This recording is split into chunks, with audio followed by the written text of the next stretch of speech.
livealittlehigher.com. This week we reached Parasha Behar, and in Parasha Behar it talks about a mitzvah that is a very hard mitzvah to fulfill. Nevertheless, it's a mitzvah of the Torah. And so it says, if your brother becomes poor and his means fail, you shall support him with a loan.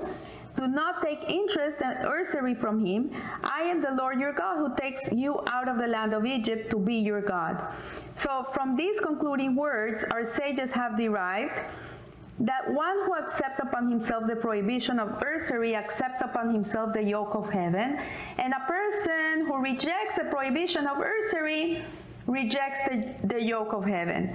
So the Torah strictly forbids the collection of payment. Like, you cannot lend money to someone and then go and charge interest on the money that you lent. It's 100% forbidden. It forbids it completely, and we're not allowed to lend money for interest to another Jew.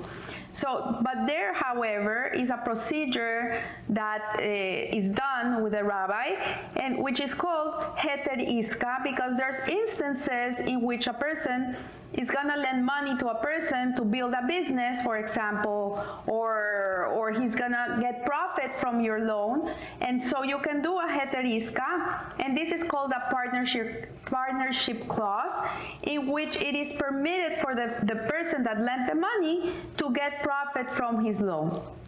And so it is stipulated that the money is not a loan but an investment in a joint business venture. So when you're lending money to your friend because your friend lost his job, God forbid, and he has no money to pay his rent, and he has no money to feed his family, and he's looking for another job, and meanwhile the poor guy has nothing, and you lend him money to be able to support him for a few months, till he gets settled down. The moment he returns the money to you, you're not allowed to charge interest of that money that you lent your friend.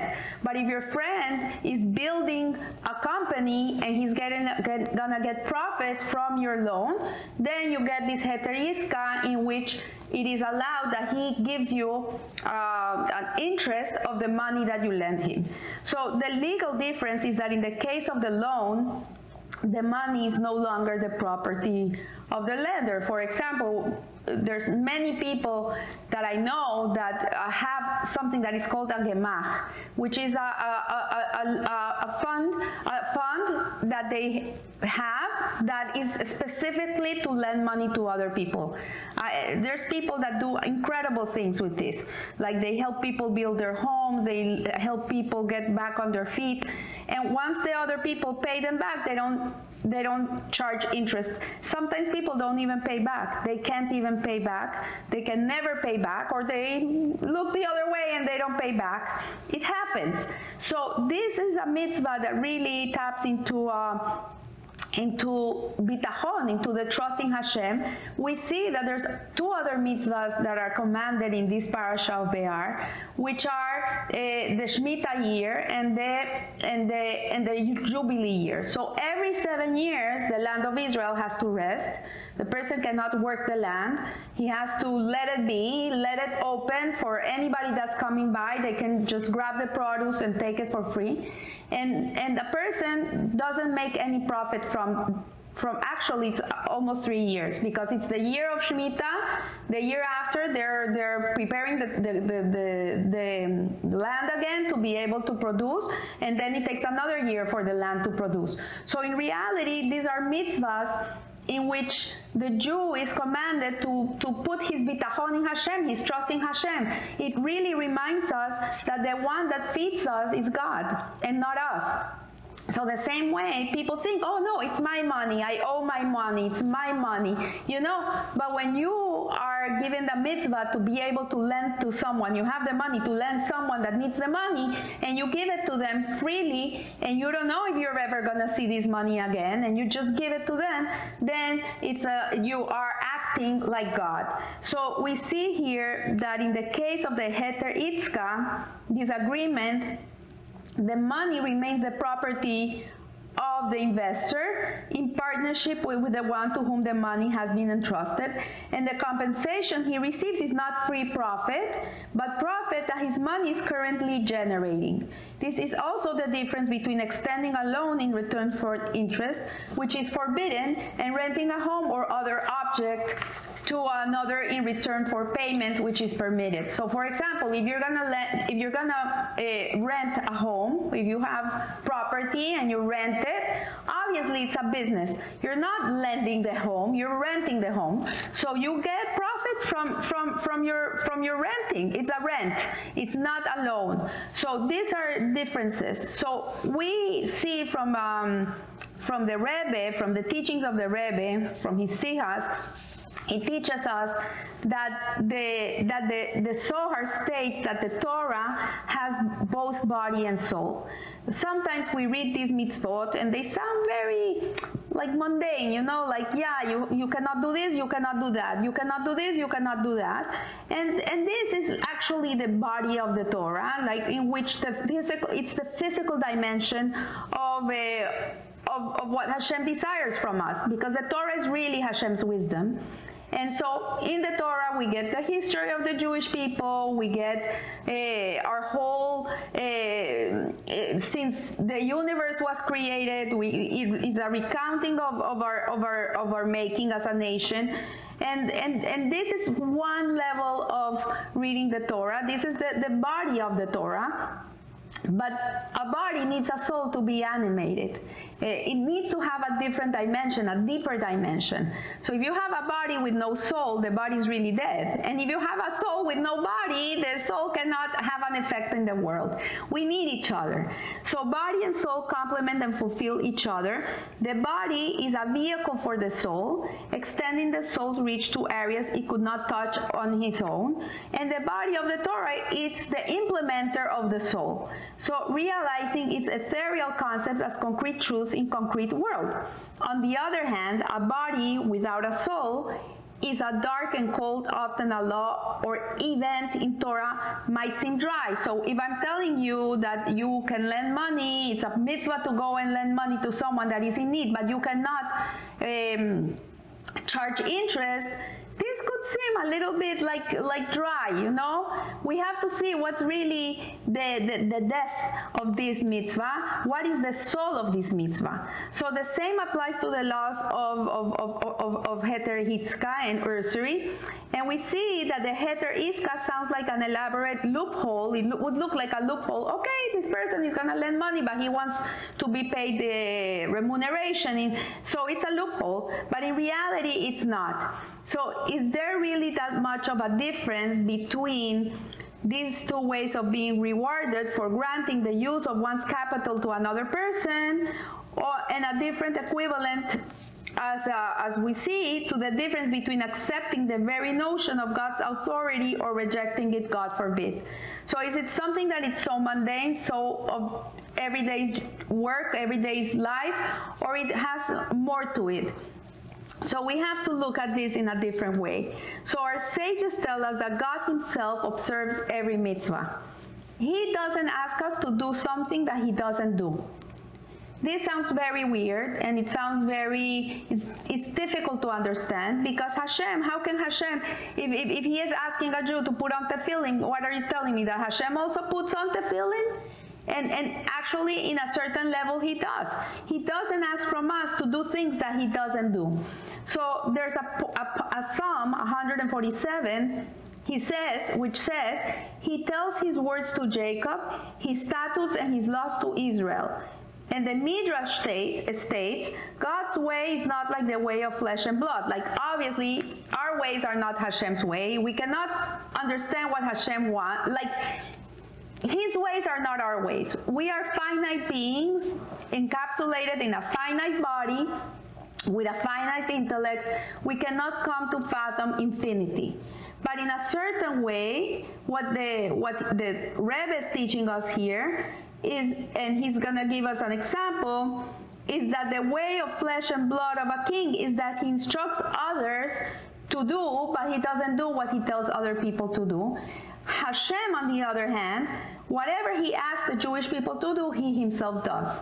And this is what it's telling us. So in other words, the mitzvot originate as divine deeds, his statutes, his laws. Then as a result of the fact that these are what he himself does, he tells Israel to do it, go and observe them. So once I heard Rabbi Manis Friedman, he was explaining that it's like a doll, you have a doll, the doll has arms and legs and hands, right? It's similar to a human being, but it's not a human being. It's not alive.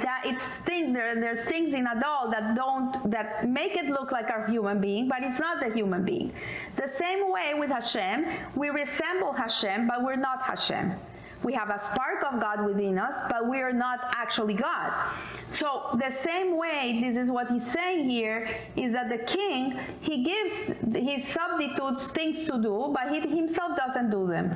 Hashem, on the other hand, he tells us to do things. He has a will, he has a desire. The mitzvot are his desire for the world, but he's not going to tell you, hey, you cannot eat a shrimp, and he's gonna go and eat shrimp. Whatever that means in an infinite realm. So on the other hand, other sources imply the reverse, that our observance of the mitzvot causes God to respond in kind. So there's other sources, for example, Yalkut Shimoni in Ehaz, section 1034, that says one who studies Torah, God sits opposite to him and studies with him. So what it means is that we are emulating Hashem. That Hashem gives us the mitzvot in order for us to be godly. The Torah, I've said it many times, Hashem is not asking us to be spiritual beings. He doesn't want spiritual. He already has angels up there. He doesn't need us to be spiritual beings. He wants us to be human beings that act in a godly way. This is what he wants. So in order for us to be able to emulate Hashem in this world, to be able to be godly, to be kadosh, saintly, he has to give us things to do that will emulate Hashem's ways. So a mitzvah is an embodiment of the divine will. Doing a mitzvah creates a connection. So when Hashem gives us the mitzvot, he gives us the 613 mitzvot, which are 248 are positive mitzvot, and 365 are the negative mitzvot, the ones that we abstain from doing. What we're doing is that we're not only connecting to God, but we're also emulating Hashem. We're one with him. We're doing his will.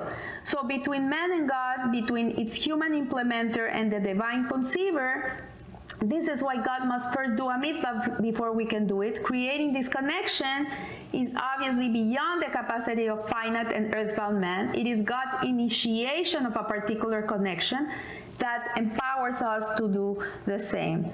So the question that is asked is, why does God follow our observance with an observance of his own?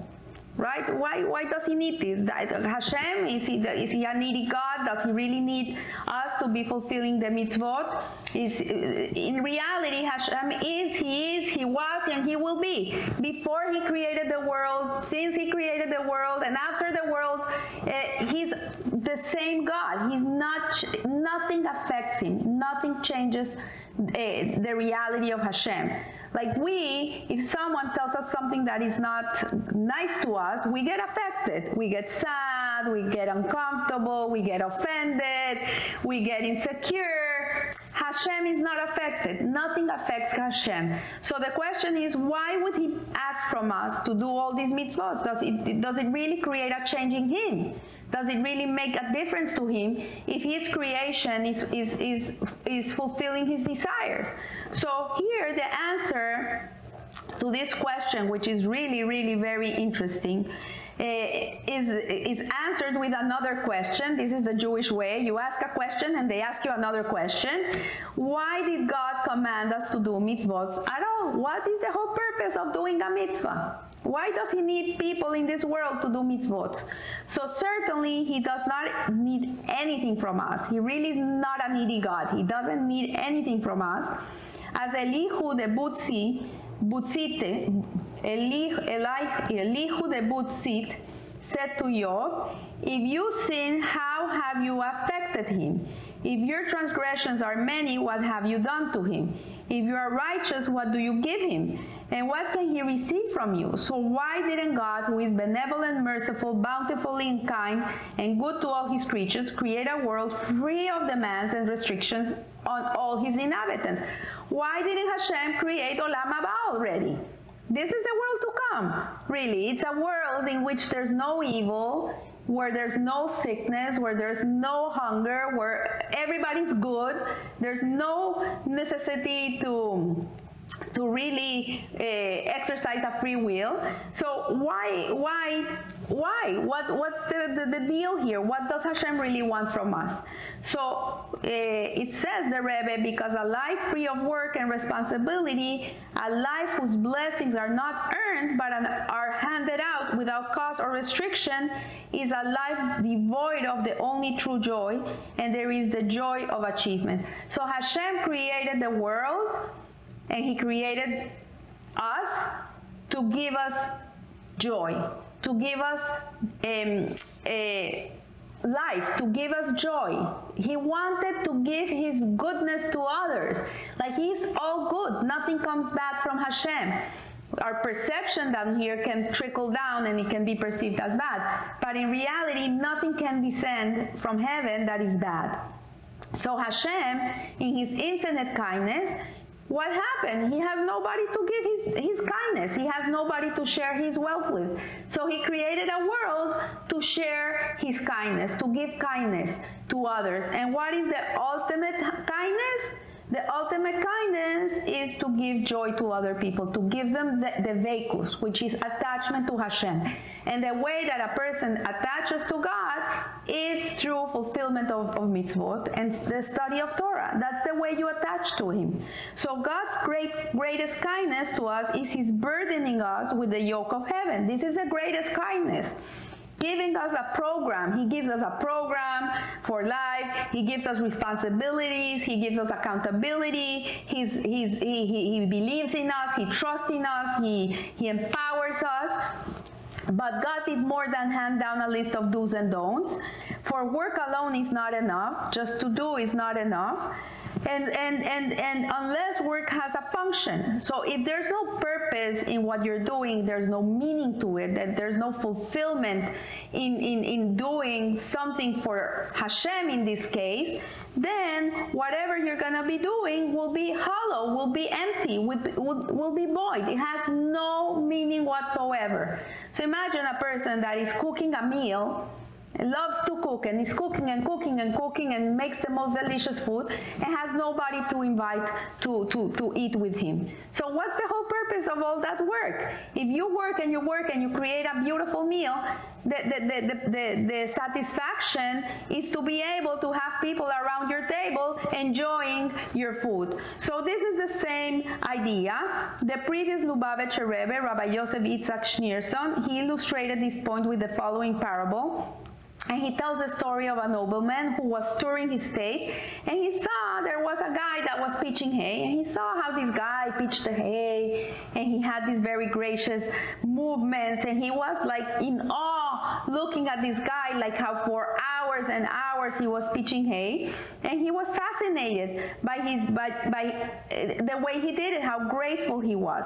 So the nobleman said to this guy that was pitching the hay, you know what, I want to hire you.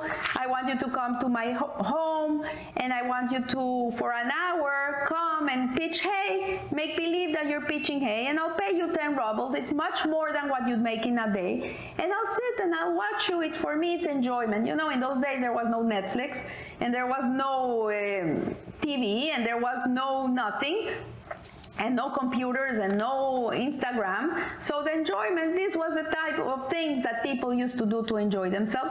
So this guy, okay, amazing, for 1 hour I'm gonna make double of what I make in a whole day. I'm gonna go next day, I'm gonna start pitching imaginary hay for this nobleman so he can enjoy himself. And he went for 1 day, 2 days, 3 days. After the third day, he looked at the nobleman and he said, I'm so sorry, my master, but I'm resigning. I'm not gonna do this anymore. So the nobleman looked at him and says, why are you not doing this anymore? Like, I'm paying you 10 rubles a day. Like, it's like an incredible job. Like, where else are you gonna make this money? And he says, you don't understand. You don't understand. When I'm outdoors and I'm pitching hay and I'm doing it, there's a function. At the end of the day, I pitched the hay. The hay is there. I did something. It's fulfilling. There's an objective. I did my job. But here, since it's imaginary, I do it for an hour and I didn't do anything. It's so hollow. It's so devoid of any meaning and purpose. And so we see that that in this case, that what we're learning here is that we need to have meaning and fulfillment in our lives.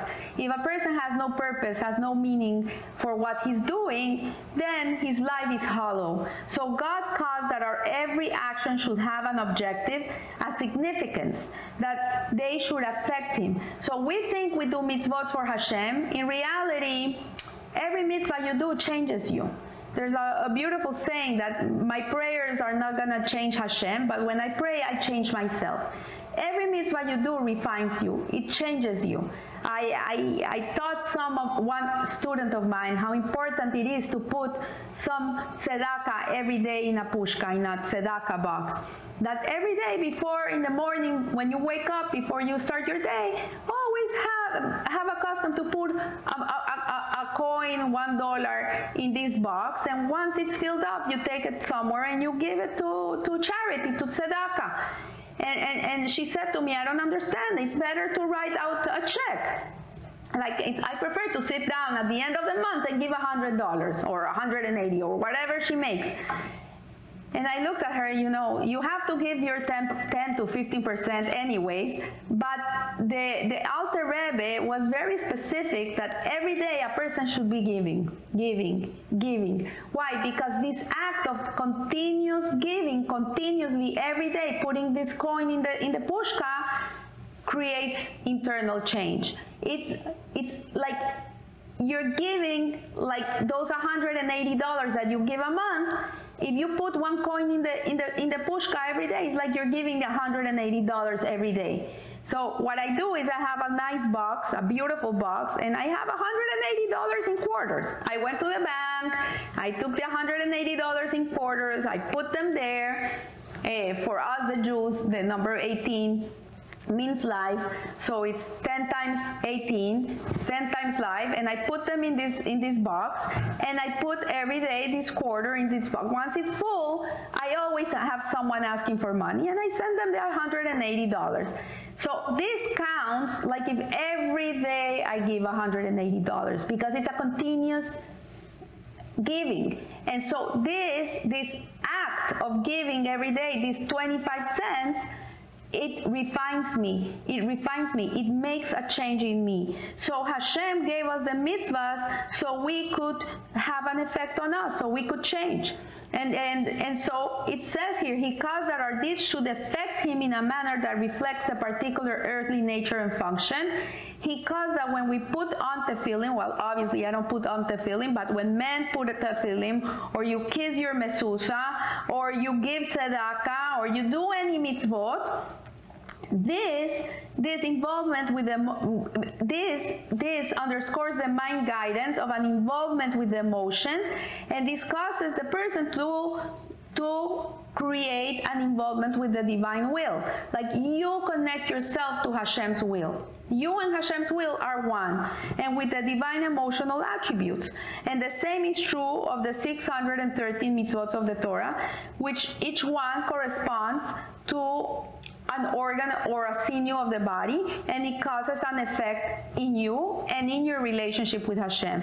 So life is thus neither humiliating, it's neither a humiliating free lunch nor an empty pitchfork pitching imaginary hay, But the true work that earns the blessing, it generates and has true impact and effect. So when you're doing a mitzvah, it not only you're fulfilling the purpose for which you were created, you're living a life of purpose and meaning, but it creates an effect on you.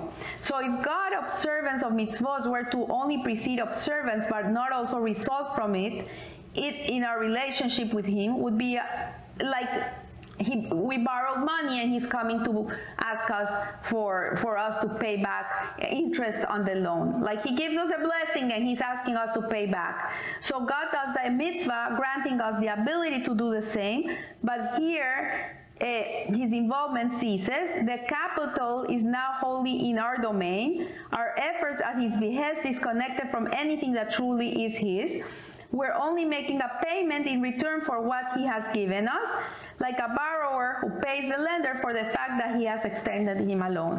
So Hashem, in His infinite kindness to us, gives us a loan. He gives us life. It's a loan. We're not going to be here forever. There's going to be one day that's no more of you. He gives you a time. He gives you a space. He gives you your potentials. He gives you all these things. These are loans. These are loans from Hashem. And so He's not going to charge us interest for this. But when we do the mitzvah, we are returning the loan. We are putting everything He gave us into work, and we're giving back. We're returning what He gave us. This is what, when a Jew is doing a mitzvah, this is what he's doing. He's really returning the loan. So, but God's contract with us is not that of an unserious money lender, but of a heter iska investor. He invests in us. He extends us the capital and insists on payment in return. But He stresses that this is a partnership and ongoing involvement. Hashem created us to be His partners in this world, to be able to fulfill the purpose of creation. Without us, He could not do it. If we wouldn't exist, if Hashem wouldn't have created the world as we know it, then what purpose, what fulfillment, what nothing. In order to be able to give meaning to Hashem, that give a reality to God, that God does exist, He has to create a world. He has to create people that make Hashem true, make Hashem a reality through the mitzvot. So God desires that we emulate His relationship with us in our relationship with our fellow men, that the nature, the profit He extracts from His creation should dictate the manner in which we profit from what we extended to one who has need to be for the resources in our possession. So one who disregards the prohibition of usury rejects the divine partnership in life, a partnership that makes our every endeavor a true and fulfilling achievement. So yes, the way that we emulate our Creator is through the mitzvot. He created man in His image, and He gives us all this in order. It's a kindness He's giving us. He wanted to give kindness. And the way to give kindness is to put us to work. It's to put us to work. He invests in us. He gives us everything we need to do to be able to do what He needs us to do. And in this way, it's a perfect partnership. So I wish you a blessed week. And remember, live a little higher. Thank you.